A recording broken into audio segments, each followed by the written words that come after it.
Good morning, students. Today we are discussing about S block elements, and previous class we have discussed its physical properties, general characteristics, and electronic configurations. Today we shall discuss that is about the chemical properties of alkali metals.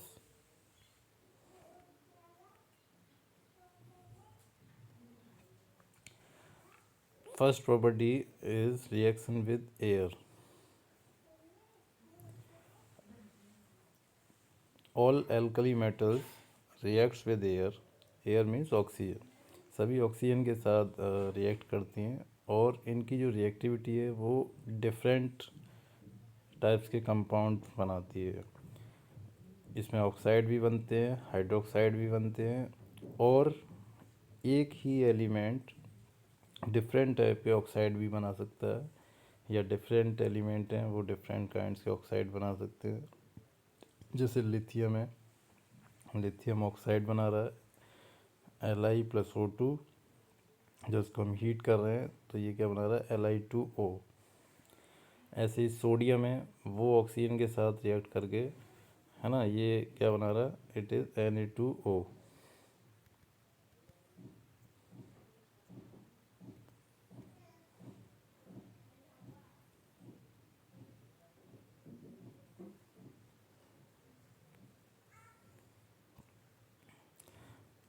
Na2O ये क्या है, peroxide है. Peroxide क्या होते हैं, जब दो oxygen एक दूसरे के, है ना, काफ़ी क्या होती हैं, क्लोज होती है. देखिए कैसे, जैसे ये ऑक्सीजन और ये ऑक्सीजन, मतलब क्लोज से मतलब है जो एक दूसरे से बॉन्डेड हो. और यहाँ पर सोडियम होगा, एक सोडियम यहाँ होगा. तो ये जो बॉन्ड होता है ऑक्सीजन ऑक्सीजन, इसको बोलते हैं परऑक्साइड. अगर यहाँ दो हाइड्रोजन लगा देंगे तो वो हाइड्रोजन परऑक्साइड हो जाएगा, लेकिन क्योंकि यहाँ हमने दो सोडियम लिए तो ये क्या हो जाएगा, सोडियम परऑक्साइड. एक सुपर ऑक्साइड आता है. सुपर ऑक्साइड में देखिए ऑक्सीजन का जो रेशो है ना, वो एल्कली मेटल के रेस्पेक्ट में क्या है, ऑलमोस्ट डबल है, KO2. यहाँ पर अगर हम ऑक्सीडेशन स्टेट निकालें तो देखिए यहाँ पर ऑक्सीडेशन स्टेट क्या आएगा, 2 × 1 + x = 0.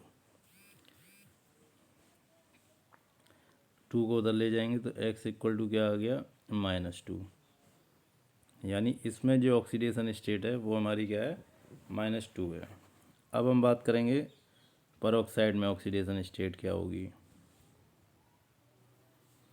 तो सोडियम की तो सेम रहेगी 1, ऑक्सीजन की यहाँ से हमें लेना, लेकिन ऑक्सीजन कितने 2 हैं, तो क्या हो जाएगा 2x = 2.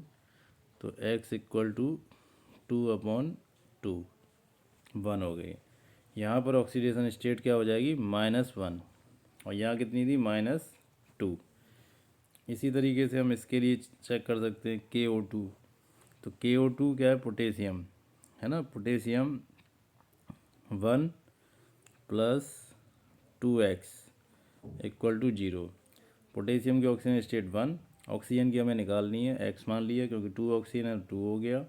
तो 2x = -1, तो x = -1/2.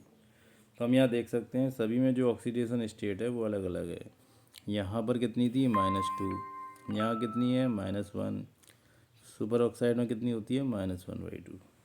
ठीक है, यानी ऑक्सीजन केवल -1/2 पार्ट ही यहाँ कॉम्बिनेशन में जा रहा है. यहाँ इसकी वैलेंसी -2 है, यहाँ -1 है.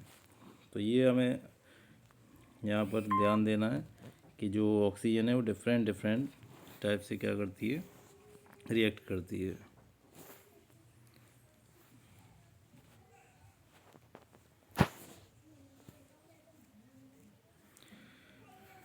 अब देखिए रिएक्टिविटी की बात करें ऑक्सीजन की, तो वो इंक्रीज़ होती है कहाँ से, लिथियम, सोडियम, पोटेशियम, रुबिडियम, सीजियस। ठीक है, ये इनका रेशो है। ऊपर से नीचे जाने पर रिएक्टिविटी हमारी क्या होती है, इंक्रीज़ होती है। रिएक्टिविटी डिपेंड करती है, मतलब इनकी रिएक्टिविटी कैसे हम डिफाइन करते हैं अल्कली मेटल की, कितने आसानी से इलेक्ट्रॉन डोनेट कर सकती है। तो जाहिर सी बात है ये बड़े आसानी से इलेक्ट्रॉन दे देगा, क्योंकि इलेक्ट्रॉन पर जो न्यूक्लियस फोर्स होता है that is very very very weak. इस वजह से सीजियम बहुत रिएक्टिव होता है। सेकंड है हमारा, अच्छा इस तरह के क्वेश्चन बहुत आएंगे कि आपको एक ग्रुप में कई सारे एलिमेंट दे दिए और आपसे पूछा जाए कौन ज़्यादा रिएक्टिव है ना। हर रिस्पेक्ट में पूछे जाएंगे, अभी आप देखना आगे। Second one, reactivity is water. Water के साथ रिएक्ट करके ये हाइड्रोक्साइड बनाते हैं, और ये 9-10 में आपने पढ़ा हुआ है कि हाइड्रोजन गैस रिलीज़ होती है। ये मेटल को हमने वाटर के साथ रिएक्ट किया तो मेटल हाइड्रोक्साइड बन गया और हाइड्रोजन गैस आउट होती है। जो हम एक्सपेरिमेंट करते हैं 10th में, है ना, कि हाइड्रोजन जब कोई बर्निंग स्टिक लेके आते हैं तो वो क्या करती है, पॉपअप साउंड क्रिएट करती है ना। तो वो सारी रिएक्शन यहाँ पर हमें मिलती हैं। थर्ड है रिएक्शन विद हाइड्रोजन। अच्छा, थर्ड जो रिएक्शन है इसमें alkali metal react with hydrogen to form hydride. ये जो हाइड्राइड बनते हैं, है ना, ये कैसे हाइड्राइड हैं, आयनिक हाइड्राइड होते हैं, और इनकी जो आयनिक करेक्टर है वो अगेन लिथियम से सीजियम तक इंक्रीज होती है। सबसे ज़्यादा आयनिक कौन सा होगा, सीजियम होगा। ठीक है, next one, reaction with halogen. Halogen के साथ ये कैसे रिएक्शन करेंगे, तो देखिए हेलोजन की वैलेंसी भी 1 होती है, और एल्कली मेटल है उसकी भी 1 होती है। तो ये किस टाइप के कंपाउंड बनाएंगे, MX। जैसे एक सोडियम हो गया, एक क्लोरीन हो गया, तो NaCl। और they have high melting and boiling point, क्योंकि इसमें स्ट्रॉन्ग, ये पॉइंट आप नोट करना, स्ट्रॉन्ग इलेक्ट्रो स्टैटिक फोर्स होते हैं। ठीक है, आयंस के बीच में जो फोर्स है दैट इज़ वेरी स्ट्रॉन्ग, इस वजह से इनकी जो मेल्टिंग और बॉइलिंग पॉइंट है वो काफ़ी हाई होते हैं। Order of reactivity, reactivity same manner में रहेगा, मैंने बताया था। देखिए फिर आ गया सेम क्वेश्चन, आपको हर उसमें पूछा गया कि आयनिक करेक्टर होगा वो भी इसी रेशो में इंक्रीज होता है। रिएक्टिविटी ऑफ हेलोजन वो भी इसी नेचर में होगा। अच्छा, ऑर्डर ऑफ रिएक्टिविटी, फ्लोरीन ये हेलोजन के केस में है। हेलोजन में सबसे ज़्यादा जो रिएक्टिव होता है वो फ्लोरीन होता है, क्योंकि इसकी देखिए 2 मेन प्रॉपर्टी हैं फ्लोरीन के अंदर। एक तो वेरी हाई इलेक्ट्रोनेगेटिविटी होती है इसमें।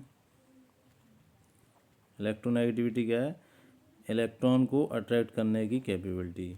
दूसरा इसका साइज बहुत स्मॉल होता है ना। स्मॉल साइज होने की वजह से जो इफेक्टिव न्यूक्लियस चार्ज है वो काफ़ी हाई होता है।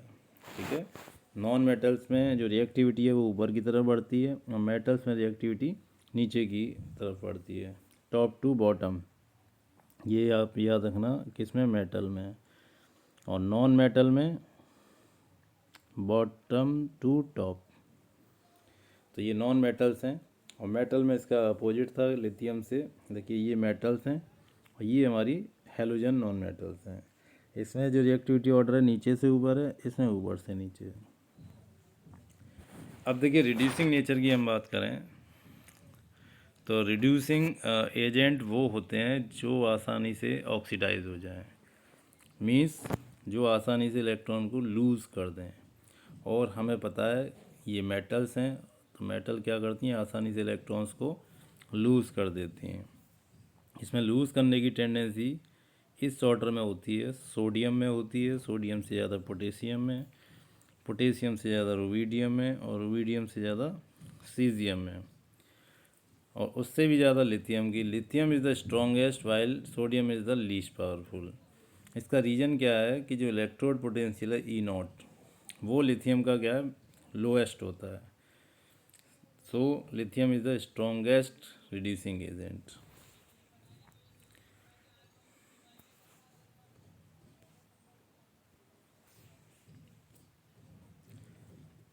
Now the last and very important property that is solubility in liquid ammonia, है ना। इसमें कई बार क्वेश्चन बना है, तो देखिए ये रिएक्ट कैसे करता है, जैसे हमारा M पॉजिटिव है ना, तो जो अमोनिया के हमने 2 पार्ट कर दिए, एक पार्ट कर दिया X और दूसरा पार्ट कर दिया Y।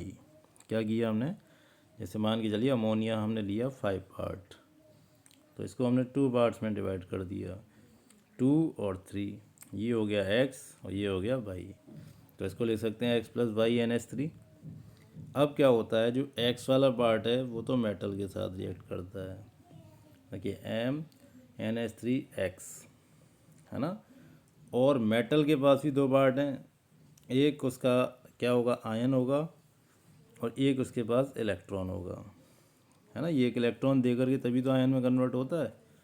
देखिए मेटल क्या है, मेटल कन्वर्ट होता है M+ और E-, इसने एक इलेक्ट्रॉन लूज़ कर दिया। ऐसे ही अमोनिया के पास भी 2 पार्ट हैं, एक अमोनिया का X पार्ट है और एक Y पार्ट है। तो X वाला पार्ट तो इससे अटैच हो जाएगा, जो आयन बचेगा, है ना, MnH3X+, और जो Y वाला पार्ट है वो इस इलेक्ट्रॉन के साथ अटैच हो जाएगा। देखिए नेगेटिव चार्ज है, यहाँ नेगेटिव आ गया, जैसे पॉजिटिव चार्ज है, यहाँ पॉजिटिव आ गया। ठीक है, इसको इस तरीके से इस वजह से लिखते हैं ताकि हम ये समझ जाएं कि what is the role of this electron. ये जो इलेक्ट्रॉन का कॉम्प्लेक्स बना ये, तो देखिए इलेक्ट्रॉन क्या करते हैं, जब लाइट आती है तो वो उस लाइट को एब्जॉर्ब करते हैं और उसके करस्पॉन्डिंग कलर को शो करते हैं विजुअल जोन में, which is emit from the blue colour. तो concentrated solution colour from blue to bronze, इसको थोड़ा और कंसनट्रेट कर देंगे तो कैसा हो जाएगा, ब्रॉन्जे हो जाएगा। यानी इस इलेक्ट्रॉन की वजह से किसी भी मेटल में जब अमोनिया का एक सॉल्यूशन बनाते हैं तो 2 प्रॉपर्टीज़ इंक्रीज़ हो जाती हैं। एक तो वो कलर देता है, दूसरा इट बिकम्स पैरामैग्नेटिक, है ना। पैरामैग्नेटिक क्यों हो जाता है, क्योंकि इसके पास देखिए इलेक्ट्रॉन्स होते हैं, और जहाँ भी फ्री इलेक्ट्रॉन्स होते हैं वो मैग्नेटिक बिहेवियर शो करते हैं। ठीक है, इसी वजह से वो क्या करते हैं, पैरामैग्नेटिज्म शो करते हैं। तो आज हमने देखिए कौन कौन सी प्रॉपर्टीज स्टडी की। सबसे पहले रिएक्शन विद ऑक्सीजन, उसके बाद रिएक्शन विद हाइड्रोजन, फिर reaction of water, then reaction with halogen, फिर रिड्यूसिंग एजेंट, उसके बाद reaction with ammonia. 1 2 3 4 5 6 important properties हमने एल्कली मेटल्स की आज डिस्कस की। इसकी रिएक्शंस आप देख लीजिए, ऑक्सीडेशन स्टेट देख लीजिए, और जैसे लिक्विड अमोनिया है इसमें ये प्रॉपर्टीज़। एक क्वेश्चन यहाँ पर ये भी इम्पोर्टेंट है कि लिथियम क्यों स्ट्रॉन्गेस्ट रिड्यूसिंग एजेंट है ना, तो इसका रीजन क्या है, इसका जो इलेक्ट्रोड पोटेंशियल है दैट इज़ मिनिमम। ठीक है।